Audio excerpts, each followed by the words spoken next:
Assalamualaikum warahmatullahi wabarakatuh. Pada kesempatan ini saya akan mempresentasikan proposal saya yang berjudul Pengaruh Model Pembelajaran Problem-Based Learning terhadap kemampuan pemecahan masalah siswa kelas 8 SMPN 1 Palupo. Nah, pertama bab 1A, latar belakang. Pada saat ini, kemampuan pemecahan masalah matematika siswa menjadi hal yang sangat perlu diperhatikan. Kemampuan pemecahan masalah bagi siswa perlu diupayakan agar siswa mampu mencari solusi berbagai permasalahan, baik pada bidang matematika maupun masalah dalam kehidupan sehari-hari yang semakin kompleks. Penyebab utama rendahnya kemampuan pemecahan masalah matematika siswa adalah sikap ketidaksenangan siswa terhadap mata pelajaran matematika dan proses pembelajaran yang masih berpusat pada guru. Akibatnya, siswa hanya menggunakan informasi dari guru saja dalam menyelesaikan soal ataupun permasalahan matematika. Siswa hanya mampu mengerjakan soal yang sesuai dengan contoh yang diberikan oleh guru tanpa memahami setiap langkah-langkah atau proses dalam menyelesaikan soal tersebut, hingga pada akhirnya tujuan dari pembelajaran matematika yang sesungguhnya tidak tercapai. Untuk mengatasi masalah tersebut, diperlukan suatu model pembelajaran yang sesuai dengan mampu untuk menarik minat belajar dari siswa terhadap matematika. Berdasarkan hal tersebut, peneliti memilih model pembelajaran yang bersifat diskusi kelompok yang diharapkan nantinya melalui diskusi, kemampuan siswa dalam pemecahan masalah matematika menjadi lebih baik. Dalam hal ini, peneliti menggunakan model pembelajaran problem-based learning yang dirasa sesuai untuk meningkatkan kemampuan pemecahan masalah matematika siswa. Identifikasi masalah. Berdasarkan latar belakang masalah di atas, maka dapat diidentifikasikan masalah sebagai berikut. Yang pertama, siswa tidak senang dengan mata pelajaran matematika. Yang kedua, siswa tidak senang dengan proses pembelajaran yang masih berpusat pada guru. Yang ketiga, siswa hanya menggunakan informasi dari guru saja dalam menyelesaikan soal atau permasalahan matematika. Nah, dari latar belakang tadi, peneliti ingin membatasi masalah ini. Yang pertama yaitu siswa kelas 8 semester 2 SMP 1 Palupo, dan yang kedua materi yang dijadikan penelitian yaitu pada pokok bahasan peluang. Nah, berdasarkan latar belakang, peneliti merumuskan masalah. Yang pertama, apakah terdapat perbedaan hasil tes terkait kemampuan pemecahan masalah matematika siswa yang menggunakan model pembelajaran PBL dengan siswa yang menggunakan model pembelajaran langsung? Yang kedua, apakah kemampuan pemecahan masalah siswa yang belajar dengan model pembelajaran PBL lebih baik daripada kemampuan pemecahan masalah siswa yang belajar dengan model pembelajaran langsung? Nah, tujuan penelitian ini yang pertama yaitu untuk mengetahui hasil tes terkait kemampuan pemecahan masalah matematika siswa yang menggunakan model pembelajaran PBL dan model pembelajaran langsung. Yang kedua, untuk mengetahui kemampuan pemecahan masalah siswa yang belajar dengan model pembelajaran PBL dan model pembelajaran langsung. Selanjutnya, manfaat penelitian.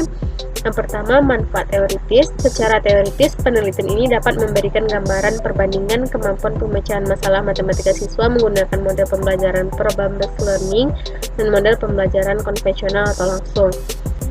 Yang kedua, manfaat praktis, yaitu bagi guru. Salah satunya itu meningkatkan kerjasama guru dan siswa dalam peningkatan hasil belajar matematika. Yang B, bagi SMP Negeri 1 Palupo, salah satunya yaitu sebagai upaya meningkatkan kualitas pembelajaran matematika di SMP 1 Palupo. Bagi peneliti sendiri yaitu menambah pengetahuan dan pengalaman dalam menerapkan model pembelajaran bagi peneliti sebagai calon guru. Bagi siswa, yang pertama manfaatnya itu dapat meningkatkan keaktifan siswa dalam mengikuti kegiatan belajar mengajar, dan yang kedua mengembangkan potensi dan kemampuan yang dimiliki oleh siswa. Nah, segitulah manfaat dari penelitian. Selanjutnya, kita lanjut kepada bab 2. Yang pertama, kajian teori. Pada penelitian ini, peneliti akan mengkaji dua hal, yaitu yang pertama, kemampuan pemecahan masalah matematis, karena ini juga terdapat pada proposal ataupun judul proposal peneliti. Dan yang kedua yaitu model pembelajaran problem-based learning. Ini juga terdapat pada proposal atau judul proposal peneliti. Selanjutnya itu penelitian yang relevan. Nah, di sini peneliti memiliki 10 penelitian yang relevan yang sudah dibaca. Namun di sini peneliti menjelaskan salah satunya yaitu berdasarkan penelitian yang telah dilakukan oleh Gede Gunantara, M. Suarjana, dan Nancy Riastini dengan judul Penerapan Model Pembelajaran Problem Based Learning untuk meningkatkan kemampuan pemecahan masalah matematika siswa kelas 5, dapat ditarik kesimpulan bahwa penerapan model pembelajaran Problem Based Learning atau PBL dapat meningkatkan kemampuan pemecahan masalah siswa kelas 5 di SD Negeri 2 Sepang dengan perolehan angka rata-rata kemampuan pemecahan masalah secara klasikal pada siklus 1 sebesar 70% dan siklus 2 sebesar 86,42%, dan dengan demikian dari siklus 1 ke siklus 2 untuk kemampuan pemecahan masalah mengalami peningkatan sebanyak 16,42%. Maka dapat dinyatakan bahwa penerapan pembelajaran Problem Based Learning dapat meningkatkan kemampuan pemecahan masalah matematika siswa kelas 5 di SD Negeri 2 Sepang tahun pelajaran 2012-2013. Nah, kerangka konseptual di sini terdapat kondisi, tindakan, dan tujuan. Nah, kondisi yang ditemukan saat ini adalah siswa tidak senang dengan proses pembelajaran yang masih berpusat pada guru. Yang kedua, pembelajaran masih bersifat konvensional atau langsung.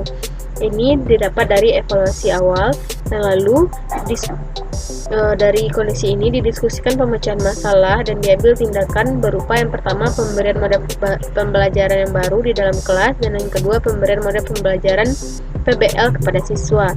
Nah, setelah itu dilakukan penerapan model PBL dengan tujuan yang pertama kemampuan pemecahan masalah siswa meningkat, dan yang kedua hasil belajar siswa juga meningkat. Lalu setelah dilakukan tindakan ini dan diterapkan, lalu akan dilakukan evaluasi akhir. Nah, hipotesis dari latar belakang dan juga tindakan yang sudah dilakukan peneliti, maka hipotesis tindakan penelitian ini adalah kemampuan pemecahan masalah siswa yang belajar dengan model pembelajaran Problem Based Learning lebih baik daripada siswa yang belajar dengan model pembelajaran langsung. Nah, itulah tadi bab 2. Sekarang kita lanjut kepada bab 3. Di sini yang pertama ada metode dan rancangan penelitian. Nah, penelitian yang akan peneliti lakukan adalah penelitian eksperimen, dan dalam penelitian ini desain yang digunakan adalah kuasi eksperimental design atau biasa disebut sebagai eksperimen semu. Dalam penelitian ini peneliti menggunakan dua kelas, yaitu kelas 8A dan 8B, yang mana kelas 8A merupakan kelas kontrol dan kelas 8B merupakan kelas eksperimen. Pada akhirnya, proses belajar mengajar kedua kelas diberi post-test untuk mengetahui hasil belajar matematika siswa terkait materi yang telah diberikan oleh peneliti.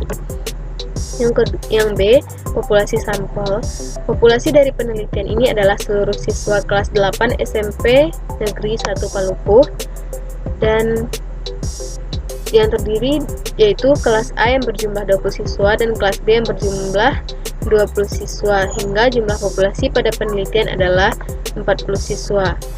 Sampel adalah sebagian atau wakil populasi yang diteliti. Sampel digunakan untuk mengeneralisasi hasil penelitian, seperti halnya dalam penelitian ini, siswa yang digunakan sebagai sampel penelitian adalah siswa kelas 8A yang terdiri dari 20 siswa dan kelas 8B yang terdiri dari 20 siswa.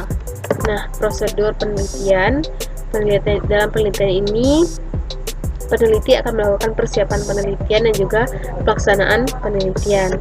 Nah, selanjutnya instrumen penelitian. Di sini peneliti menggunakan instrumen observasi dan juga tertulis. Memperoleh instrumen penelitian ini adalah dengan cara melakukan observasi ke sekolah dan melihat hasil belajar siswa dan merancang soal untuk post-test yang akan digunakan untuk analisis data. Nah, teknik analisis data. Dalam teknik analisis data ini, yang pertama, peneliti akan menggunakan uji homogenitas menggunakan SPSS.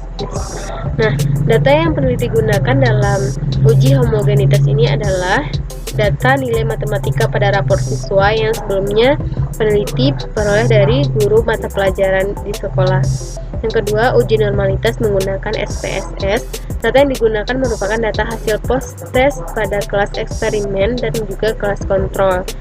Yang ketiga yaitu uji T menggunakan SPSS. Data yang digunakan merupakan data hasil post-test pada kelas eksperimen dan kelas kontrol. Nah, pada uji T ini nanti peneliti akan mendapatkan kesimpulannya, mendapatkan hasil jika P atau nilai signifikan dari data nanti diperoleh adalah kecil dari 0,05, maka didapatkan bahwa terdapat perbedaan antara model pembelajaran langsung dengan model pembelajaran PBL. Jadi dari uji T inilah nanti peneliti dapat mengambil kesimpulan dari penelitian yang dilakukan. Nah, mungkin sekian dulu presentasi proposal dari saya. Mohon maaf jika ada yang salah dan mohon maaf jika ada khilafan dan kata-kata yang tidak pada tempatnya. Saya akhiri dengan Assalamualaikum warahmatullahi wabarakatuh.